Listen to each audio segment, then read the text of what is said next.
Esse hino que nós cantamos, ele nos diz, na verdade, de Agripa, em quem Paulo foi, na frente de quem Paulo foi trazido, e nós vamos poder ler depois. Essa palavra quase induzido diz quase persuadido, quase convencido.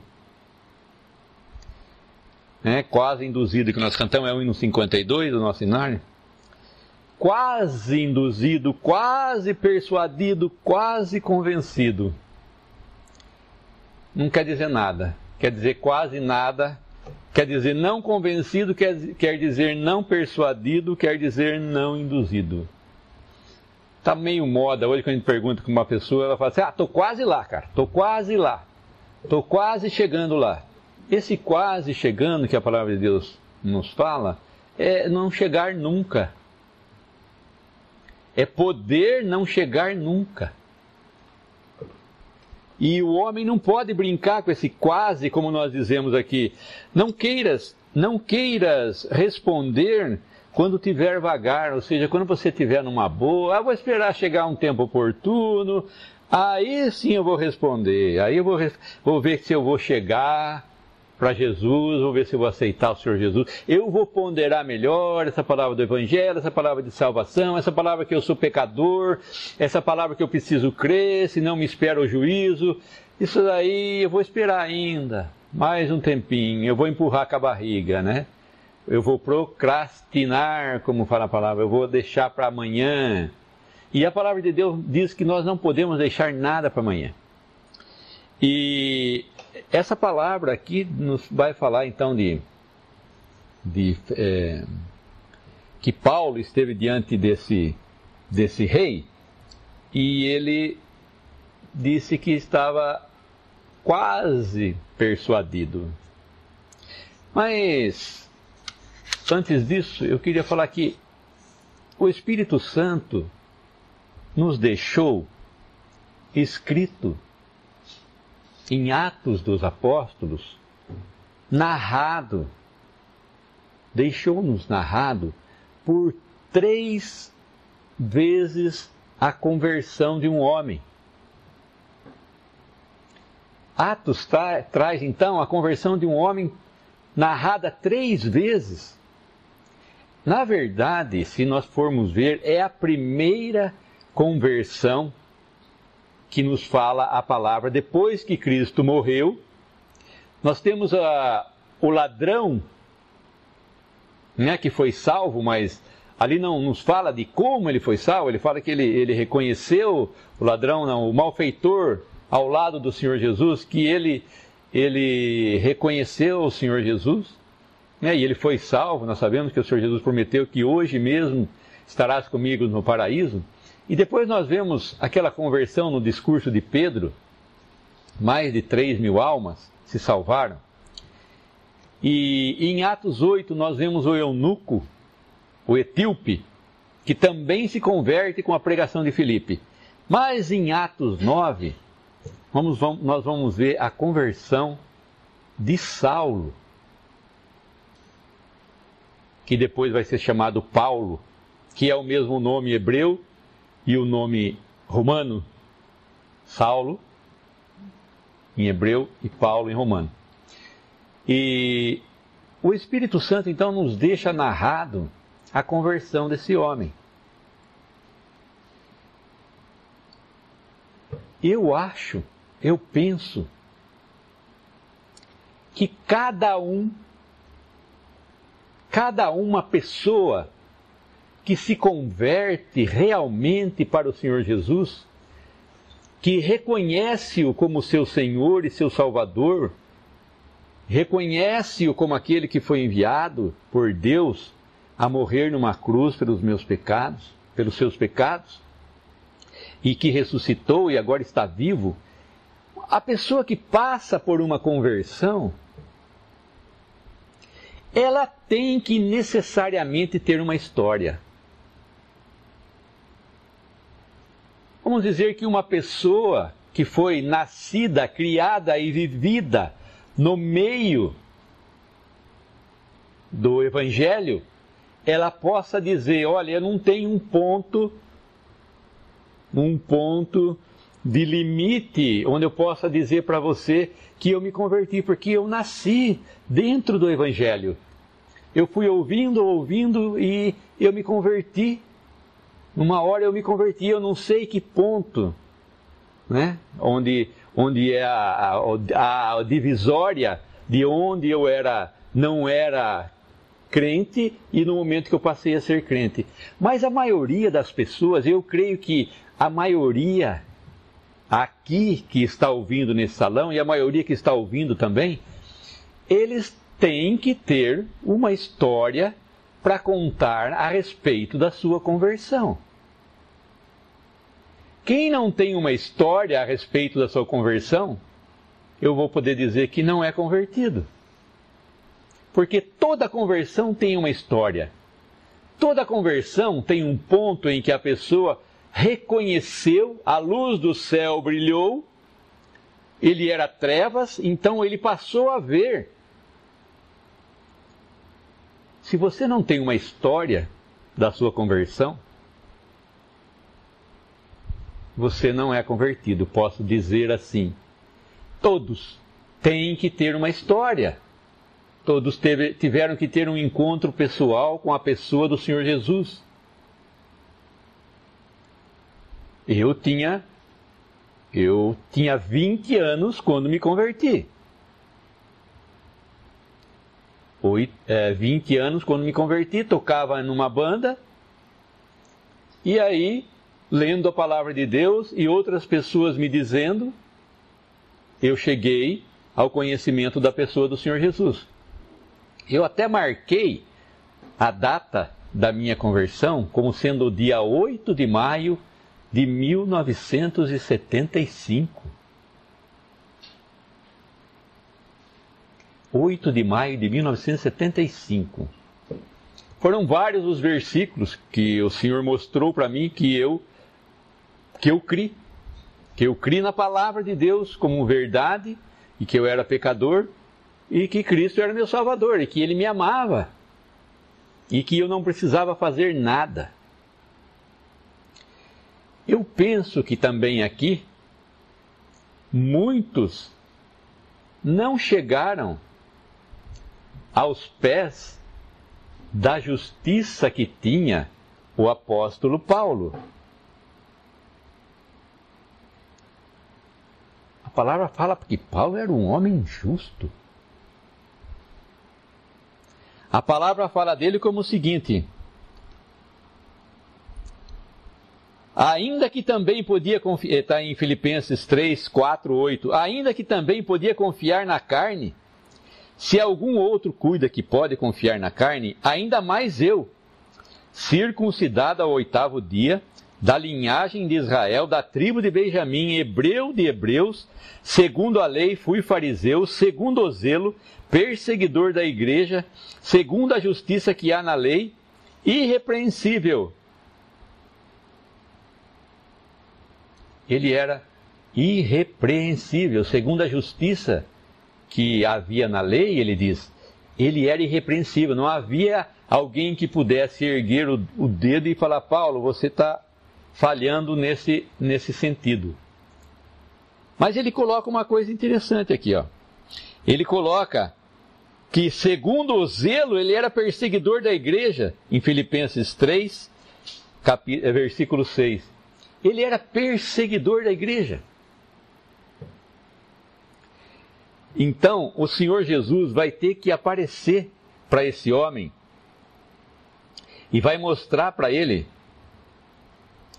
que ele, Senhor Jesus, era o Senhor.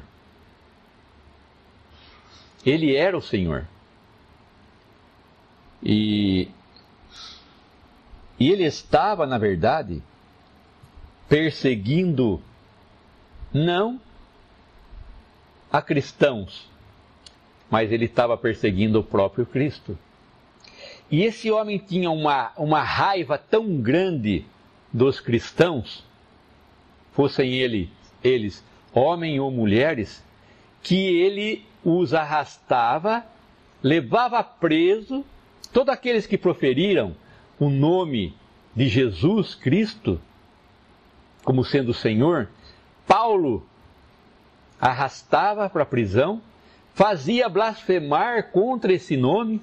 Nós não sabemos se algum dos cristãos blasfemaram, mas eles o colocavam até a morte, os levava até a morte. Ele queria desarraigar, ele queria limpar de uma vez para sempre o nome de Cristo da face da terra. Ele achava que ele tinha essa incumbência e que ele iria conseguir apagar o nome de Jesus da terra, de Jerusalém. Conseguir arrancar, se ele pudesse arrancar todos aqueles, né, como nós vemos num jardim que tem um monte de erva daninha. Nós não vamos chamar os cristãos de erva daninha, mas a gente vai arrancando, e a gente chega no outro dia lá, tem mais. E a gente arranca e não consegue terminar. Os cristãos que se converteram no início do cristianismo, eles se multiplicavam. Todos aqueles, inclusive Paulo começou a pregar também primeiro aos judeus. E esses, do princípio, praticamente eram judeus, eram da sua própria família, só que se tornaram inimigos dele, se tornaram inimigos de Paulo, porque eles professavam a Cristo como Senhor, a Cristo como Salvador, a Cristo como havendo ressuscitado dentre os mortos. E Deus vai ter que mostrar para esse homem, com toda essa fúria, com toda essa raiva, com todo esse ódio que ele tinha para com o nome da pessoa do Senhor Jesus, para com o Senhor Jesus, que ele era nada. Que tudo aquilo que ele pensava que ele era, a justiça dele não servia para nada. Como eu disse, talvez exista aqui alguém que se ache justo.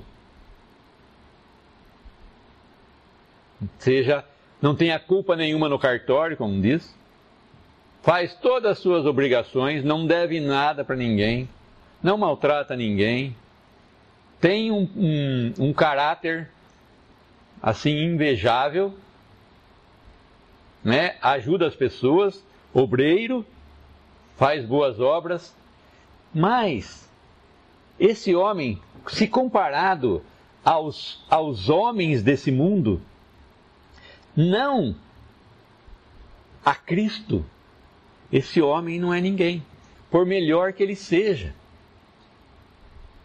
É isso que o Evangelho fala, que o homem é pecador, que as justiças dele, do homem, são como trapos de imundície. Toda essa pompa, então, que eu disse desse homem que se acha justo, diante de Deus, é como se ele tivesse comparecido, enrolado. Imaginem vocês, esse trapos de imundícia tem uma definição, não é clara, mas vamos pensar num pano bem sujo. E esse homem está enrolado, ele se enrola todo e aparece na presença de Deus todo com esse trapo de imundície, todo sujo. Quem queria comparecer diante de Deus vestido com trapos de imundície? Sujo. Ninguém aqui acho que queria. Mas muitos se vestem assim. Muitos se vestem com a sua própria justiça. E isso aí não vale nada para Deus. Então, Saulo estava perseguindo a Cristo. Embora ele estivesse matando os discípulos de Cristo, ele estava perseguindo diretamente a Cristo. Quem mexia com qualquer um daqueles crentes daquela época, daqueles convertidos, daqueles que criam nesse nome do Senhor Jesus, estava mexendo diretamente com Cristo. E Deus agindo, nós vamos ver que Paulo vai entender o tamanho da graça de Deus. Deus permitiu esse homem chegar a tal ponto para mostrar para ele o tamanho que é a graça de Deus.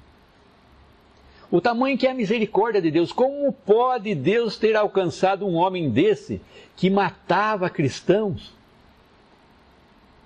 Que segurava a roupa daqueles que apedrejavam a Estevão quando rejeitaram o Espírito Santo?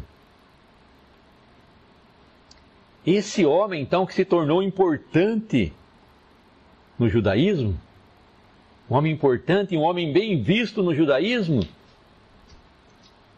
todos aqueles que olhassem para Paulo podiam dizer: eis um homem exemplar, que tem zelo das coisas de Deus, que faz tudo certinho das coisas de Deus, e não permite que uma religião como essa, que um homem como esse que veio dizendo que é o Messias, sobreviva.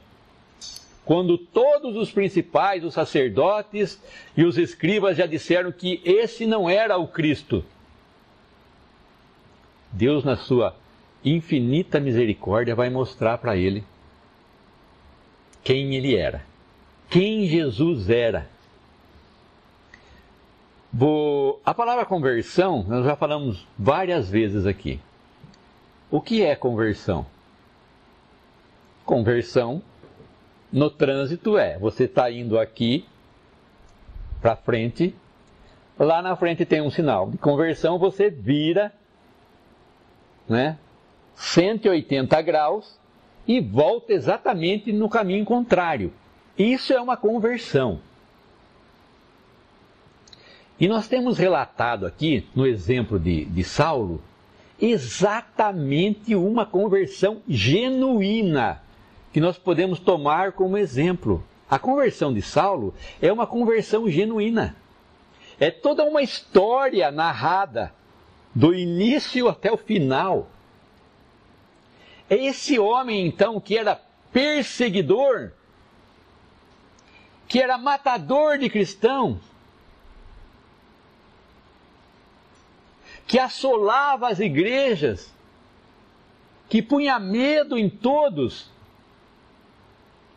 Esse homem vai ser também procurado para ser morto. E ele vai fazer o caminho contrário. Daquele a quem ele falava mal, que era a pessoa do Senhor Jesus, ele vai começar a falar bem. Então o perseguidor passa a ser perseguido. E o difamador de Cristo passa a falar bem de Cristo. Tanto que, quando Saulo se converte, muitos falam assim: mas não é esse daí que veio lá de Jerusalém com as cartas dos sacerdotes para trazer preso, se ele encontrasse quem falasse do nome do Senhor Jesus, se fossem homens ou mulheres? Não era esse, mas o que ele está falando de Jesus agora? Quem é esse homem que está falando de Jesus agora? Pois se ele estava querendo matar aqueles que ele veio aqui para Damasco, para levar preso e matar cristãos, agora ele está falando bem de Jesus? Quem é esse homem? O que aconteceu com ele? Aconteceu que ele teve um encontro com o Senhor Jesus, um encontro pessoal, onde a luz brilhou. Quando a luz brilha nas trevas, a luz de Cristo, quando a luz de Cristo brilha nas trevas dos nossos corações pecaminosos, pecadores, aí não tem jeito. Quando a luz vem, quando a luz mostra tudo, é uma luta. Se o homem quiser continuar, como o Senhor Jesus diz para Paulo aqui, duro é recalcitrar contra os aguilhões.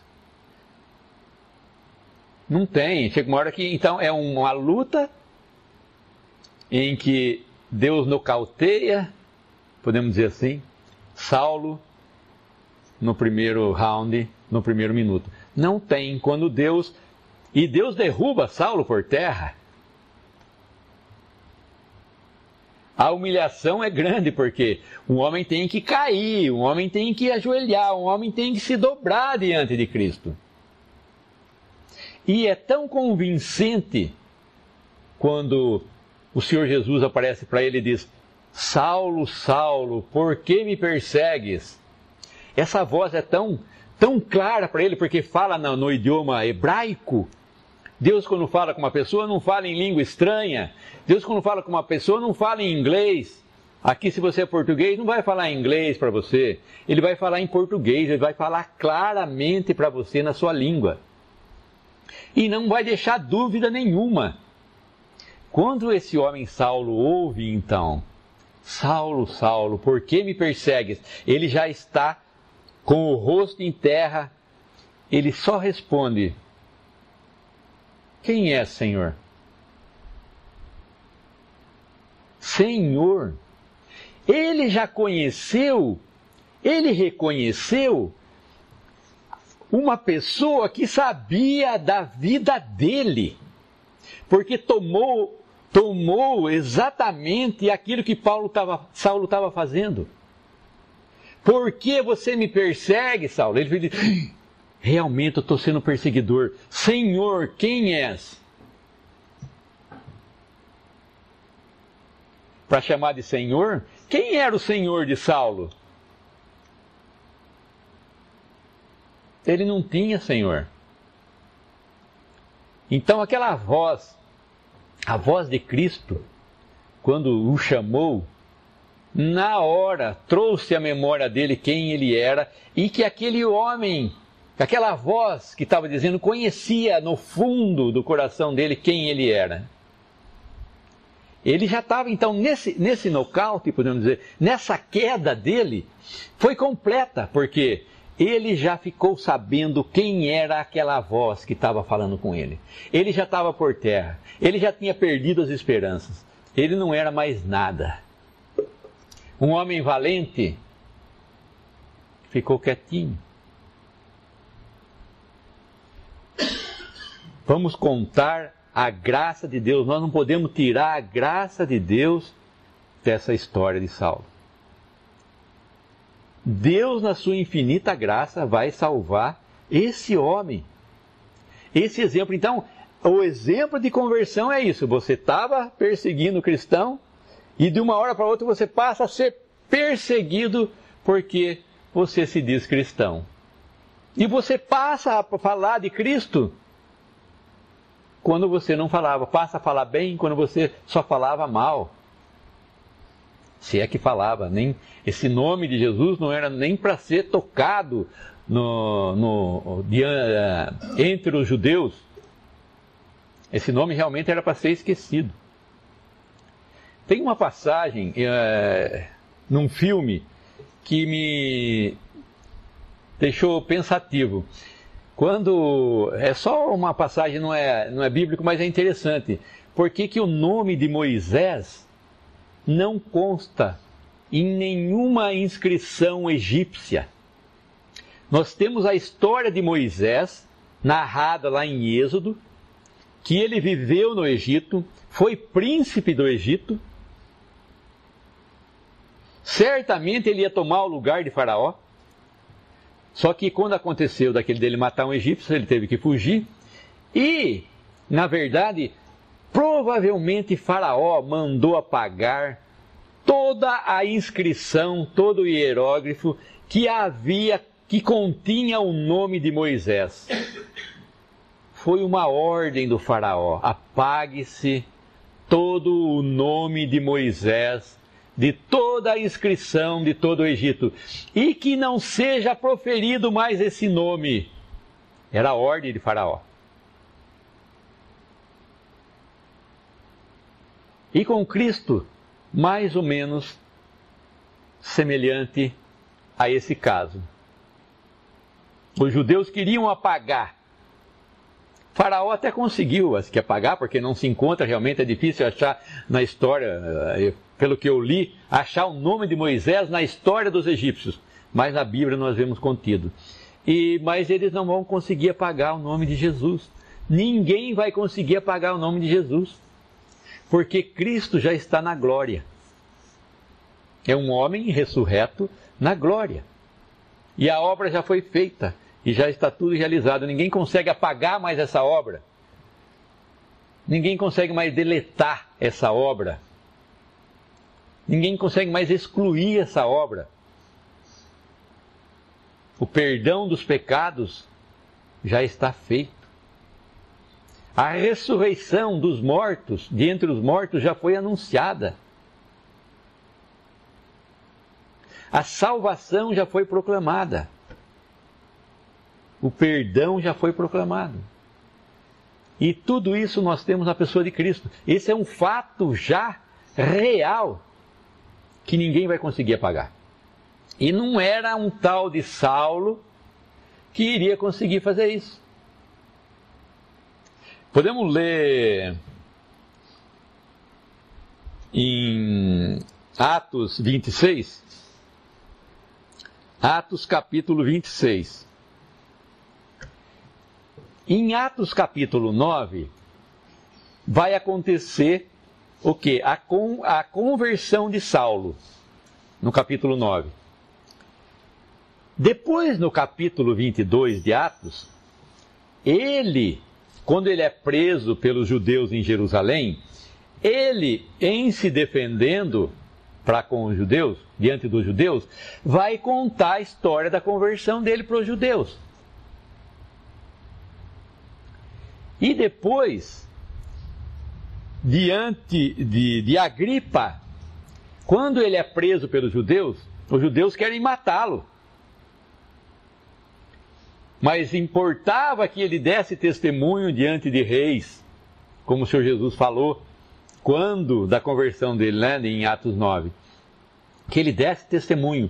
Então ele foi preso pelos judeus, ele falou da sua conversão para os judeus, contou como foi a sua conversão, e agora, pela terceira vez, a palavra vai nos narrar em Atos 26, ele diante de Agripa.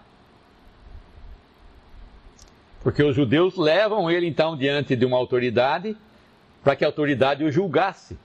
Mas era uma questão religiosa. Era uma questão religiosa. Quando ele matava os cristãos, ninguém acusava Saulo. Saulo não foi acusado porque ele matou cristãos. Saulo foi acusado porque ele falava de um tal Jesus defunto, como nos fala, não sei quem fala, se é Festo que fala, que Paulo afirmava que vivia. Um defunto que Paulo afirmava que estava vivo. Ou seja, Paulo pregava a ressurreição e sempre ele tinha que pregar a ressurreição. Porque ele se encontrou com um Cristo ressurreto. Cristo apareceu para ele, não aqui quando Cristo estava nesse mundo. Cristo apareceu da glória e falou com ele da glória. Dos céus uma voz desceu. Mas queriam matar agora a Paulo, porque ele pregava a Jesus e a ressurreição. Atos 26, 1. Permite-se-te que te defendas. Então Paulo estendeu a mão em sua defesa, respondeu: Tenho-me por venturoso, ó rei Agripa, de que perante ti me haja hoje de defender de todas as coisas de que sou acusado pelos judeus. Mormente sabendo eu que tens conhecimento de todos os costumes e questões que há entre os judeus, pelo que te rogo que me ouças com paciência. Eu te rogo que me ouças com paciência. Era Saulo tal que iria narrar o que tinha acontecido com ele, e como Agripa tinha algum conhecimento do povo judeu, das coisas que haviam se passado, ali em Jerusalém, Paulo então vai expor e diz para ele que ele tenha paciência. Paciência, ele usa da palavra paciência. É interessante que paciência é uma coisa que tem que ser exercitada.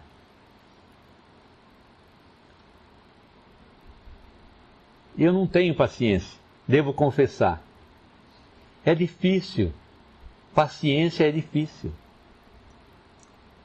Quando a gente começa a ouvir do Evangelho, às vezes a gente quer tapar os ouvidos, as pessoas querem tapar os ouvidos, eles não querem prestar atenção naquilo que está sendo dito, naquela coisa importante. O Evangelho é uma coisa importantíssima e ela tem que ser ouvida com paciência, com calma, com entendimento, porque Deus quer falar com você na sua própria língua.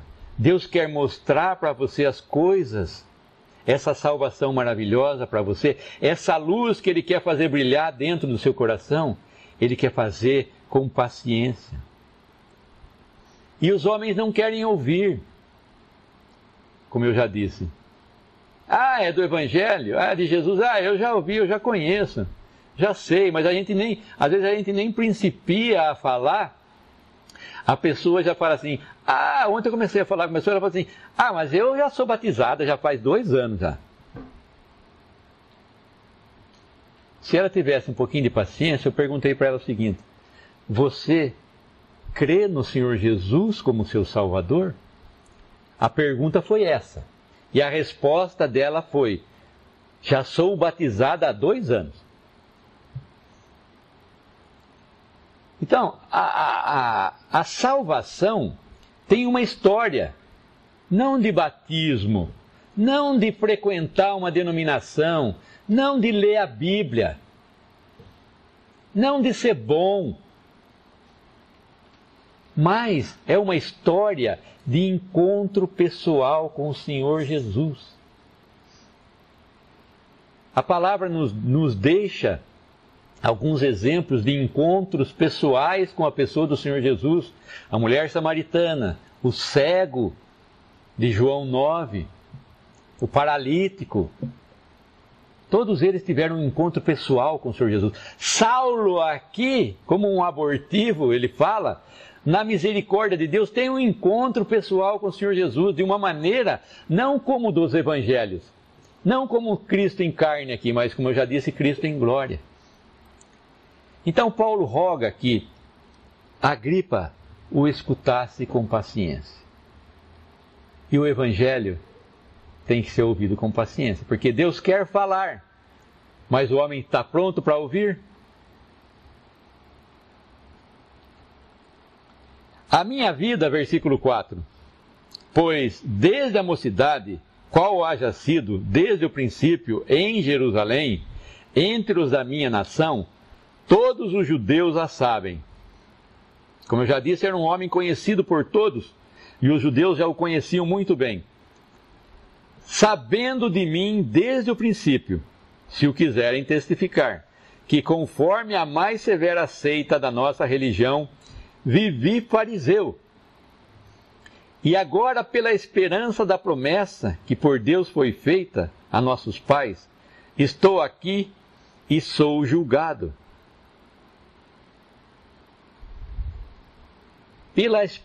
Pela esperança da promessa que por Deus foi feita a nossos pais, estou aqui e estou sendo julgado. Ele estava sendo julgado por uma coisa que ele estava fazendo corretamente e que era a esperança que Deus havia prometido para o povo judeu, para os pais, que era o Messias, que havia de vir. Depois ele fala mais no final, o Messias que havia de padecer, o Messias que havia de morrer numa cruz, o Messias que havia de ressuscitar. Ele estava sendo julgado por essa verdade, que aquelas pessoas muito bem conheciam literalmente. Ele teve que aprender isso diretamente do Senhor Jesus. Não só na conversão, mas outras coisas, outras revelações que ele teve depois, ele aprendeu diretamente com o Senhor Jesus. Ele, então, era um daqueles que estava esperando ainda o Messias. Se você está esperando ainda um Salvador, saiba muito bem que ele já veio. Esse Salvador é Cristo. Ele já morreu numa cruz para pagar o preço dos seus pecados. Ele verteu seu sangue. O sangue é a vida da alma. Ele deu seu sangue para salvar você. Ele deu seu sangue para que você pudesse ter a vida e vida eterna. Ele morreu no seu lugar. Ele foi sepultado.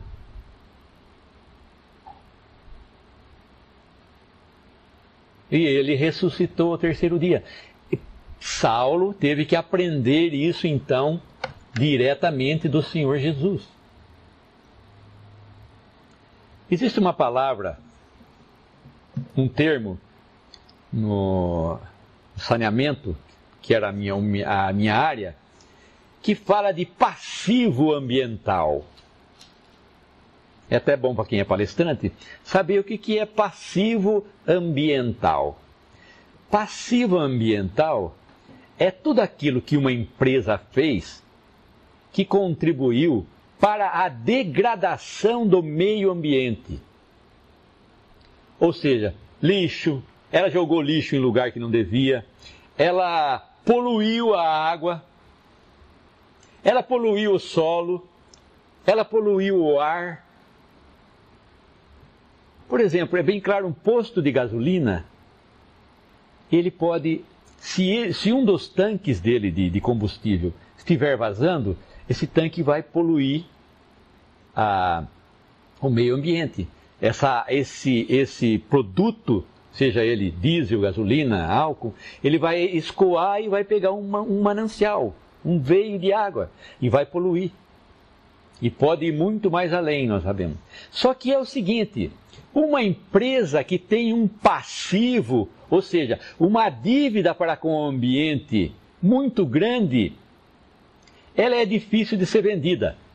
A Petrobras teve um vazamento de óleo na Baía de Guanabara, no ano 2000, não lembro, de 1.900.000 e não sei quantos mil litros de petróleo bruto. Imaginem vocês o mal que foi feito, o dano que foi feito no meio ambiente, nas praias, nos animais, na fauna, na flora aquática. Imaginem vocês. E hoje, quando uma pessoa vai comprar uma empresa, ela tem que prestar atenção se essa empresa não tem passivo ambiental, ou seja, se ela não está em dívida com a justiça, porque ela cometeu alguma coisa que contribuiu para a degradação do meio ambiente. Às vezes ela tem um passivo muito grande, então é interesse delas venderem. Quando você vende o posto de gasolina que tem um vazamento, quem vai responder por esse vazamento é a pessoa que comprar. Então você tem que prestar muita atenção à empresa que você vai comprar. E qual é a empresa que tem o ativo, tem um ativo ambiental? É toda aquela que fez coisas boas, né, para o meio ambiente. Trata seu esgoto, trata o seu ar, trata bem, né? E não tem problema nenhum. Tem um ativo. Ela é ativa, ela não é passiva, não tem dívida.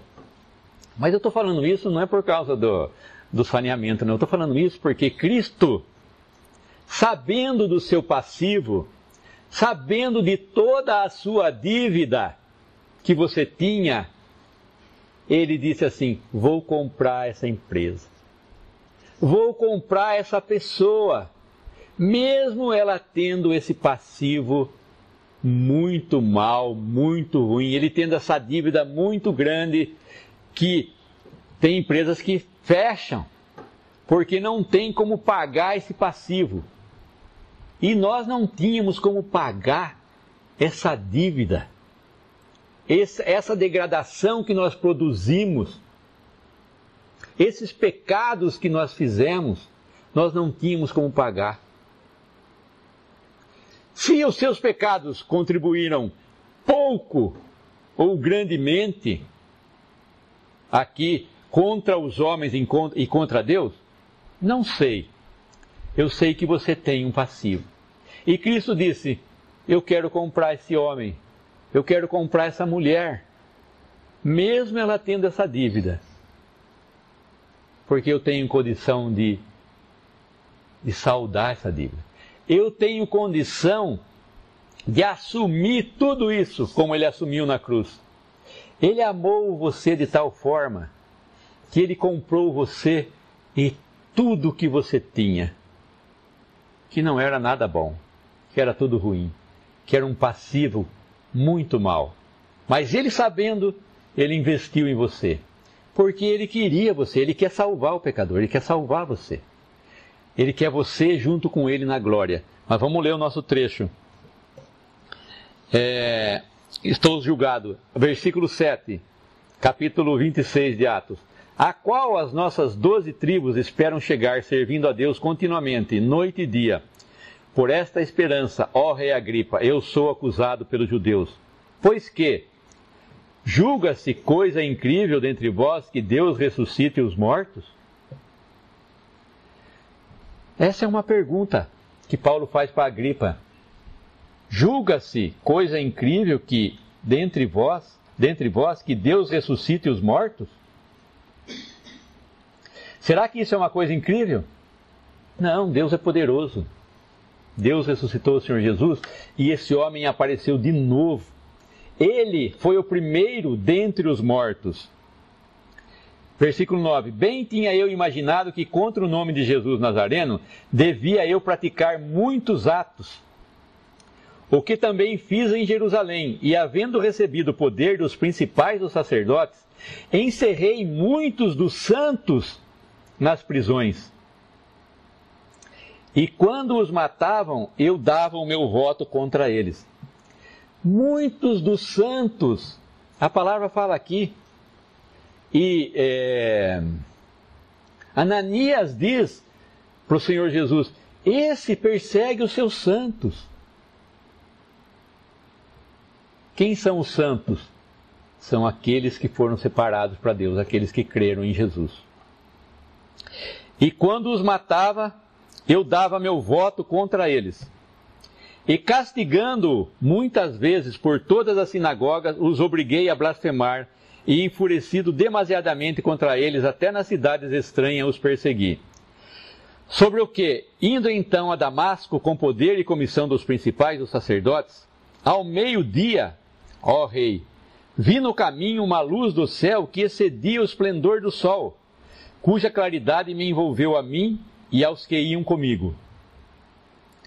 E caindo nós todos por terra, ouvi uma voz que me falava, e em língua hebraica dizia, Saulo, Saulo, por que me persegues? Dura coisa te é recalcitrar contra os aguilhões.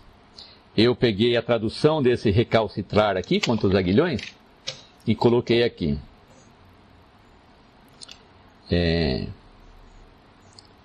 Dura coisa te é recalcitrar, resistir obstinadamente, não obedecer, revoltar-se, escoicear, ou quando o animal dá coices, quando você quer montar e não consegue, ele começa a dar coice, começa a pular, e essa é uma das definições de recalcitrar, teimar, obstinar-se em.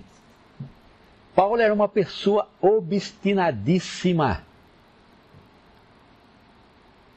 e ele queria lutar até o fim, ele estava lutando com Deus, ele estava lutando com Jesus. E o Senhor Jesus aparece e diz para ele, dura coisa te é, querer escoiciar, querer lutar, querer teimar contra os aguilhões. Então, vamos lá. Definição de aguilhão. Ponta de ferro que fixada na extremidade de um bastão é usada para picar os bois. Ferrão. O aguilhão de arraia. o aguilhão de escorpião também. Ponta que possui a característica de perfurar, espinho. Ou seja, mesmo ele sendo espinhado, mesmo ele sendo batendo o aguilhão, aquela ponta nele de ferro, e ele lutava.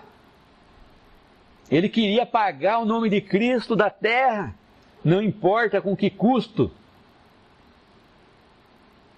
Esse homem então está aqui.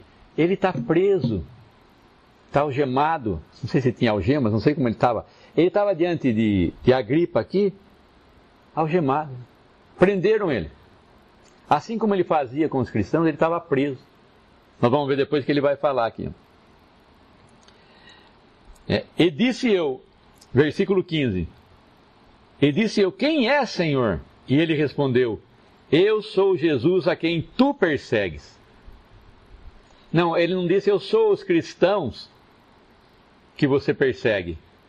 Eu sou Jesus a quem tu persegues. Porque cada um crente faz parte agora do corpo de Cristo.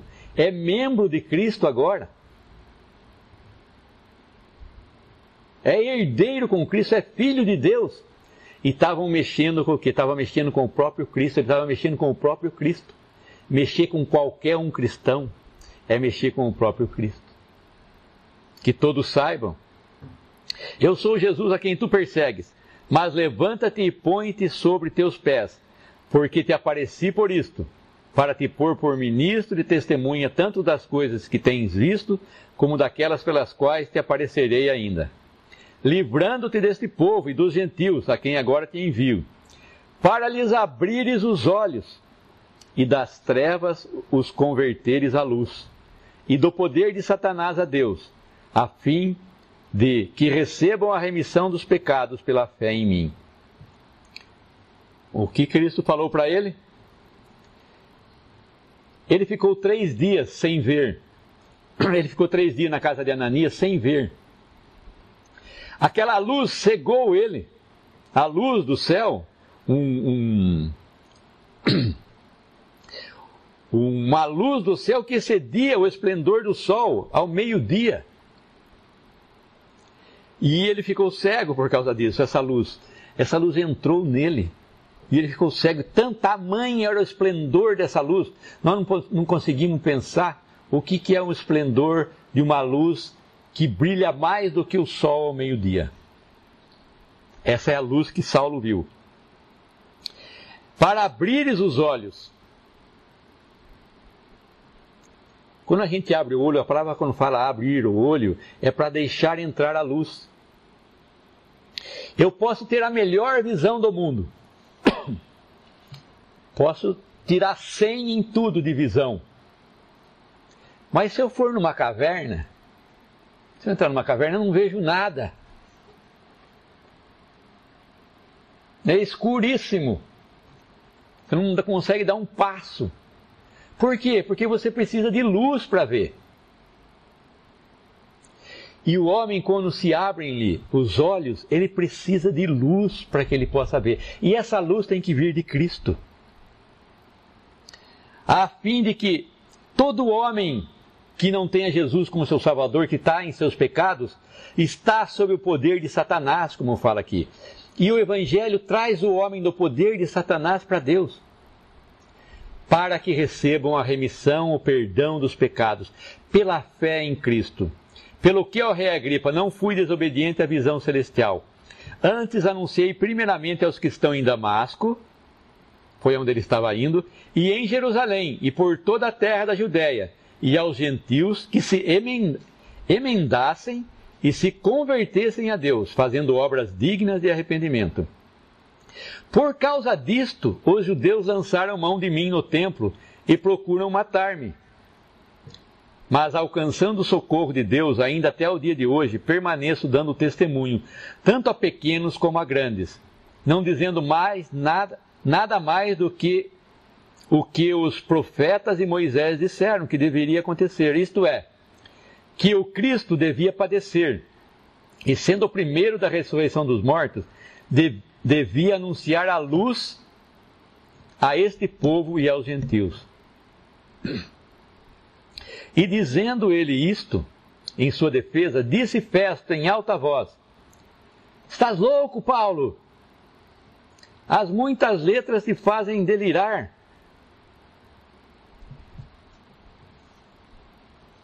A pregação do Evangelho é loucura para os que se perdem. A palavra da cruz é loucura para os que perecem, está em 1 Coríntios 1,18. Mas para nós que somos salvos, é poder de Deus.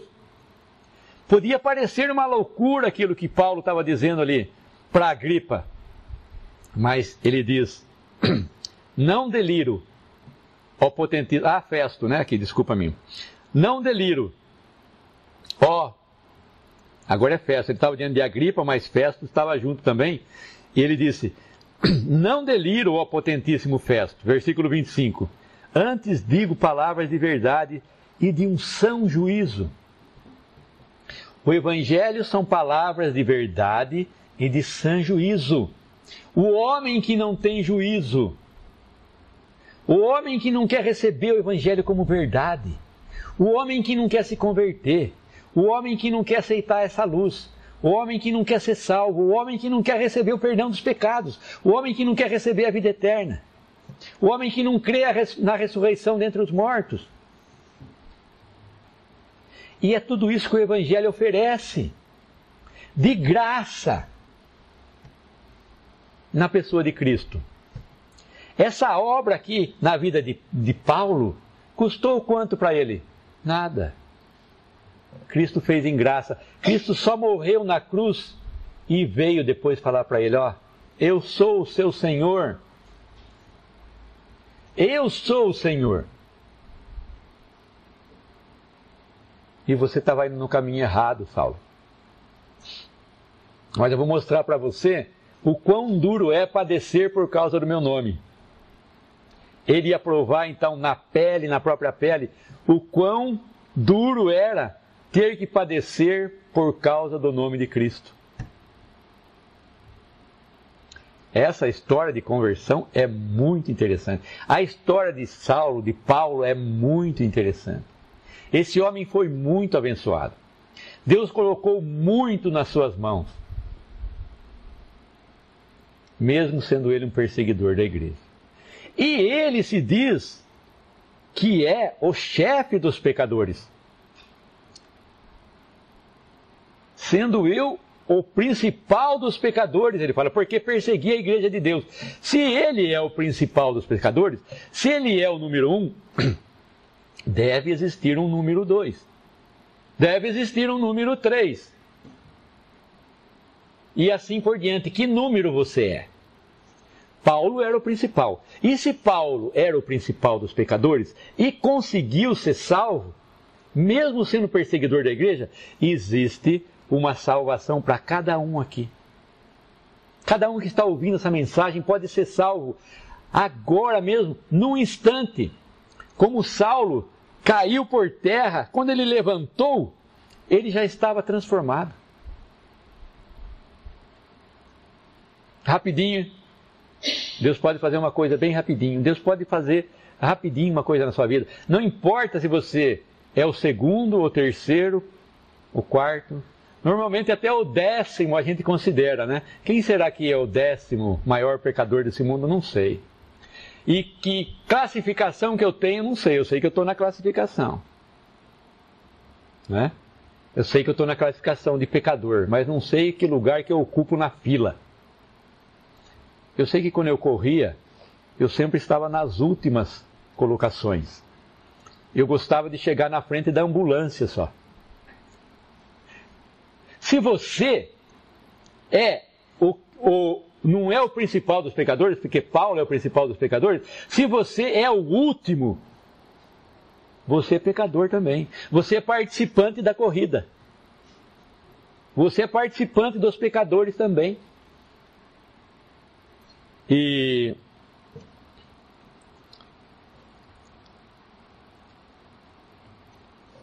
só para a gente terminar, lendo o restante, versículo 26, porque, ó rei, diante de quem falo com ousadia, sabe estas coisas, pois não creio que nada disto lhe é oculto. porque isto não se fez em qualquer canto. Crês tu nos profetas, ó rei Agripa? Bem sei que crês. E disse Agripa a Paulo: por pouco me queres persuadir a que me faça cristão. Disse Paulo: provera a Deus que, ou por pouco ou por muito, não somente tu, mas também todos quantos hoje estão me ouvindo, se tornassem tais qual eu sou, exceto essas cadeias. E dizendo ele isto, se levantou o rei e o presidente, e Berenice e os que com ele estavam assentados. Mas é interessante a palavra que fala, Agripa. Agripa diz para Paulo assim, versículo 28, Paulo, por pouco me queres persuadir a que me faça cristão. Essa história para mim é muito pequena, Paulo.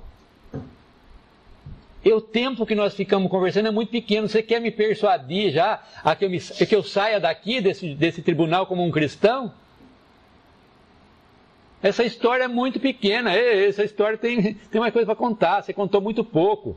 Isso que você contou, esse pouquinho, não é o suficiente. Você está querendo me persuadir com essa sua história pequena a que eu me torne um cristão?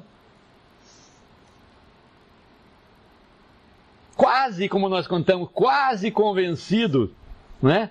Quase persuadido, quase convencido, quase induzido a crer em Jesus. Paulo contou tudo aquilo lá porque ele foi ser testemunha diante de reis e falou a respeito de Jesus e da ressurreição. Só que, onde estará agora Festo? Onde estará Agripa? Onde estará Herodes?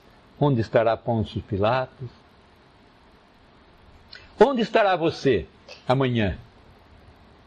Será que essa história, um pouquinho dessa história de falar de Jesus, que Jesus é Salvador, já convenceu você que você é pecador, que você tem que crer?